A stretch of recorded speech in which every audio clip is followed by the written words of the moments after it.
शुरुआत करेंगे बड़ी खबर से। विधानसभा के मानसून सत्र का आज आखिरी दिन है और विधानसभा में कई मुद्दों पर हंगामा हुआ है। धर्मांतरण रोकने बीजेपी विधायकों का अशासकीय संकल्प आया तो बीजेपी विधायकों ने मत विभाजन की मांग की है। पक्ष में 13 वोट और विपक्ष में 54 वोट पड़े हैं। सीएम भूपेश बघेल का सदन में बयान सामने आया। भाजपा पर उन्होंने असत्य कथन का आरोप लगाया। शराबबंदी के लिए गंगा जल नहीं उठाया, ये उन्होंने कहा। 2500 में धान खरीदी के लिए गंगा जल उठाया था। विधानसभा के मानसून सत्र का आज आखिरी दिन है। बेमेतरा में फर्नीचर खरीदी में अनियमितता का भी मुद्दा उठा है।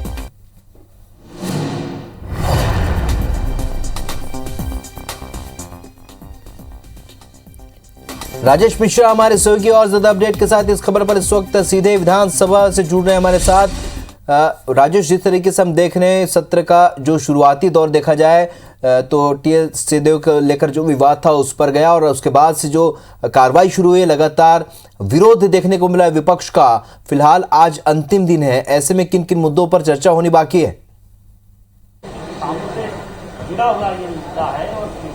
देखिए, अगर हम अभी की बात करें तो अभी जो है कुछ देर पहले ही भारतीय जनता पार्टी के जो विधायक हैं, वरिष्ठ विधायक बृजमोहन अग्रवाल, उन्होंने धर्मांतरण को लेकर अशासकीय विधेयक जो यहाँ पर पेश किया था और उसको लेकर थोड़ी गहमागहमी का माहौल बना। उसको लेकर मत विभाजन भी कराया गया और मत विभाजन के दौरान पक्ष को 13 वोट मिले और सत्ता पक्ष को 54 वोट मिले। तो उसको लेकर थोड़ी सी आपाधापी की यहाँ पर स्थिति यहाँ पर निर्मित हो गई। और इसके पहले की अगर कार्यवाही की बात करें तो आज धान उपार्जन केंद्रों में धान का उठाव नहीं होने और धान की बर्बादी का ये मामला उठा और उस विपक्षी सदस्यों ने ये पूछा, सरकार को घेरते हुए पूछा कि ये जो धान की बर्बादी हो रही है और धान नहीं उठ रहा है उसके लिए जिम्मेदार कौन है। और इसको लेकर काफी गहमा-गहमी का माहौल रहा। दोनों पक्षों, सत्ता पक्ष और विपक्ष के बीच काफी देर तक गहमा-गहमी होती रही। फिर विधानसभा अध्यक्ष ने इस मामले में हस्तक्षेप किया और हस्तक्षेप करते हुए कहा कि ये बड़ा गंभीर मामला है, किसानों से जुड़ा हुआ मामला है, धान का मामला है। तो इसको देखते हुए उन्होंने विधानसभा के आगामी सत्र में इसमें आधी घंटा चर्चा कराए जाने की मांग की। इसी तरह बेमेतरा इलाके में फर्नीचर घोटाले को लेकर भी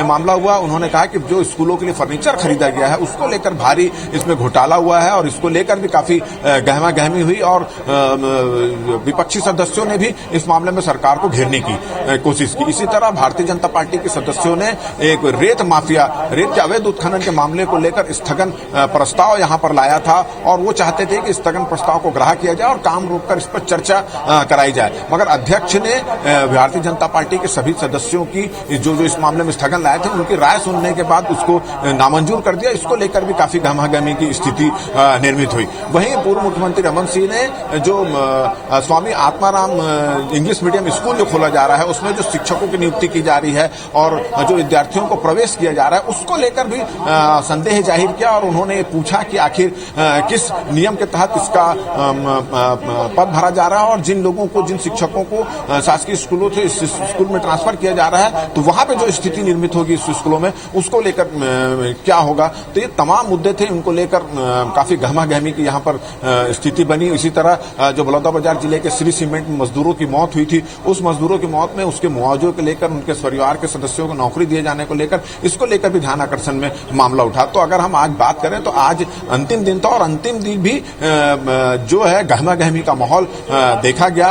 इस बीच जो है उत्कृष्ट विधायकों और पत्रकारों का सम्मान समारोह भी आयोजित किया गया था जिसमें राज्यपाल अनुसुईया उइके आई थी। इस वजह से लगभग 1:30 बजे विधानसभा की कार्यवाही 3:30 बजे तक के लिए स्थगित कर दी गई थी और 3:30 बजे के बाद जब कार्यवाही शुरू हुई तो भारतीय जनता पार्टी के विधायक जो हैं बृजमोहन अग्रवाल, उन्होंने धर्मांतरण को लेकर एक विधेयक लाया था और उसमें काफी गहमा-गहमी हुई और मत विभाजन की स्थिति उसमें निर्मित हुई। तो उसमें अगर हम बात करें तो सत्ता पक्ष को पर 54 वोट मिले और विपक्ष के पक्ष में 13 वोट आए। तो इसको लेकर थोड़ी गहमा-गहमी का माहौल कुछ देर के लिए विधानसभा में बना था। जी राजेश, एक अहम बात ये जानना चाहेंगे क्योंकि सत्र जब बुलाया जाता है तो जनता के बहुत सारे मुद्दे उस सत्र के दौरान उठाए जाते हैं, पक्ष और विपक्ष उस पर चर्चा करते हैं और सवाल जवाब का दौर भी चलता है।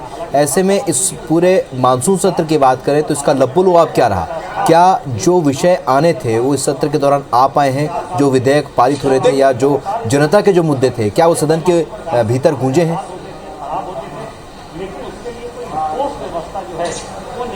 देखिए, अगर हम बात करें तो विपक्ष के सदस्यों ने और विपक्ष के साथ साथ सत्ता पक्ष के सदस्यों ने बहुत सारे मामलों में रखा है और लगभग 717 प्रश्न उसमें लगाए गए थे। हालांकि एक दिन प्रश्नकाल नहीं हुआ और पहले दिन दिवंगत पूर्व सदस्यों को श्रद्धांजलि दी गई, तो 2 दिन इस पूरे सत्र में 5 दिन की बैठक में 2 दिन जो है वो प्रश्नकाल नहीं हुआ। तो जितना एक तो सबसे पहली बात भारतीय जनता पार्टी के सदस्य ये मांग कर रहे थे कि जो सत्र है मानसून सत्र काफी कम समय का है, मुद्दे बहुत हैं, जनता से जुड़े मुद्दे बहुत है, सवाल बहुत हैं और बहुत सारे मामलों पर जो है सरकार से सवाल करना चाहती है, मगर उसके लिए जो समय जो था वो समय कम है, तो उसका लेकर पहले विरोध था। और उसके बाद फिर जो स्थिति बनी टीएस सिंहदेव और बृहस्पति सिंह को लेकर, उसको लेकर एक दिन पूरा दिन भर प्रश्नकाल नहीं हुआ और एक दिन दिवंगत नेताओं को श्रद्धांजलि दी गई, इसलिए प्रश्नकाल नहीं हुआ था। तो जितने मुद्दे और जितने विषय इस विधानसभा में आए जाने चाहिए थे वो नहीं आ पाए। एक तो समय भी कम था और उसके बाद जो सत्ता पक्ष और विरोध के पक्ष के बीच जो